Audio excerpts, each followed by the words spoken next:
Well, prior to Phoenix becoming the capital of Arizona, we were a small agricultural town. And because Phoenix was awarded the capital of the entire territory of Arizona, all eyes were now on Phoenix. Hi, I'm Jared Riddle, historian, owner-operator of Spirit of Arizona Tours, and let's talk about Phoenix in the late 1800s.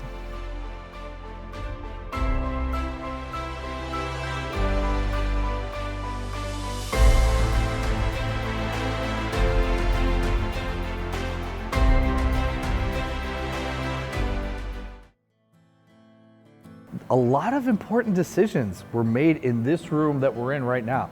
People were coming to this room before we were in a state. We were still a territory. Before the territory of Arizona was created in 1863, the area was known as the New Mexico Territory, as established by the Confederacy. The post-Civil War federal government split the territory into the territory of Arizona and New Mexico along a north-south line. Prescott became the first capital in 1864. This city was built on the infrastructure of agriculture from 2,000 years ago. And I don't know how many cities can say that. The rich soil in the Salt River area was cultivated over several thousand years by the ancestral O'odham and the canals they built. The city we now know as Phoenix rose from this land. I think it would be fair to say that Phoenix probably wouldn't even exist had it not been for agriculture. In 1867, while the land now known as Phoenix was being cultivated into farmland, the capital of Arizona was moved from Prescott to Tucson. Still just an agricultural investment, Phoenix eventually became an official town in 1870.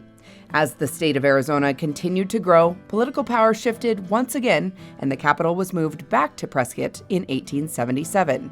Anybody who knows anything about Prescott is there's that famous Whiskey Row by the courthouse. This street right here, Washington Street, used to be Phoenix's Whiskey Row.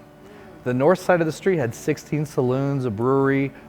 Recognizing the growth of the area, in 1881, the territorial legislature passed the Phoenix Charter Bill, officially incorporating Phoenix as a city, with a population of around 2,500.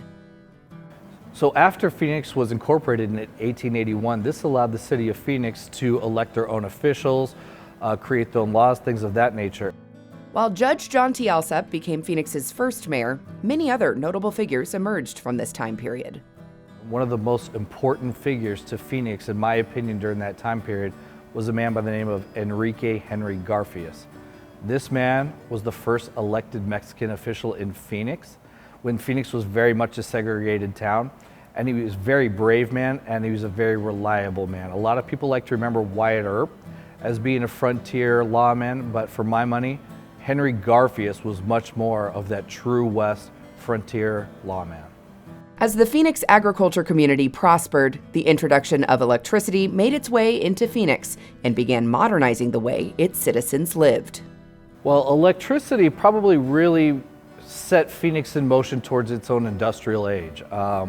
Prior to that, it was a lot of gas lamps, dirt streets, things like that. A lot of the old West feel that you think. And once Phoenix got electricity, then it brought in things like trolley cars and industry like ice packing plants and things like that. The first street trolley car system was started by a man by the name of Moses Sherman. It was very important to Phoenix because this was a public mode of transportation, which was showing that Phoenix was growing up and needed this technological advancement. Technological advancements also included railroad lines that positioned Phoenix as a connecting point in central Arizona. Businesses around the country were seeing the potential of Phoenix as an important stop in the import and export of goods. All the farmers now had ways to export all of their product, and we were able to bring in new construction projects and materials and things like that. So Phoenix didn't have to rely on Adobe and things like that. Now we could bring in a lot of like the bricks and wood, and it was very, very important to Phoenix. Prescott and Tucson continued to negotiate for the right to be the territory of Arizona's capital. But in 1889, Phoenix's favorable location between Prescott and Tucson, as well as its railroad connections and prosperous agricultural industry, made it an easy choice as the fourth and final spot for the capital of Arizona. So this little tiny agricultural town was suddenly very important to the entire territory of Arizona.